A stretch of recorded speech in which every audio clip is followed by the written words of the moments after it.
এখন এই মুহূর্তে যে সিনেমাটির কথা আমি বলতে যাচ্ছি, সেই সিনেমাটা পুরোটাই মাঝ আকাশে শুটিং করা হয়েছে এবং এই সিনেমার স্টোরি হচ্ছে মূল গল্পটা হচ্ছে যে একটা প্লেন আকাশের উপরে থাকা অবস্থায়, উড়ন্ত অবস্থায় প্লেনটি হাইজ্যাক হয় এবং এই হাইজ্যাক থাকা অবস্থায় নিচে থেকে আর্মি এই প্লেনে ঢুকে এবং প্লেনটা সিকিউর করে বা প্লেনে থাকা সন্ত্রাসদের মেরে প্লেনটা নিরাপদভাবে ভূমিতে ল্যান্ড করে।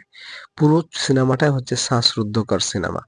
যদি আপনি প্লেন উড়া বিষয়ে এবং আর্মি বিষয়ে ইন্টারেস্টেড হন, আমেরিকান ফিল্ম দেখতে, মানে প্লেনের সাথে জড়িত আর্মি এবং রেস্কিউ এসব বিষয়ে যদি ইচ্ছুক হন, তাহলে সিনেমাটি আপনার জন্য খুবই অভিজ্ঞতা প্রদান করবে। আর উক্ত সিনেমাটির নাম হচ্ছে দ্য এক্সিকিউটিভ ডিসিশন।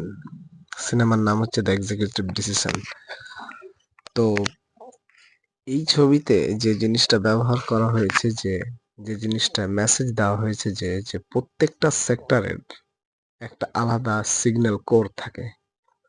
ওকে, সেই সিগন্যাল কোরটা ব্যবহার করেই কিন্তু একজন একটা টিম আর একটা টিমের সাথে কথা বলে। সো সিনেমাটা যদি আপনি আর্মি রিলেটেড বা হাইজ্যাক রিলেটেড বা রেস্কিউ রিলেটেড বিষয়ে ইন্টারেস্টেড হন, তাহলে এক্সিকিউটিভ ডিসিশনটা সিনেমাটা আপনার জন্য।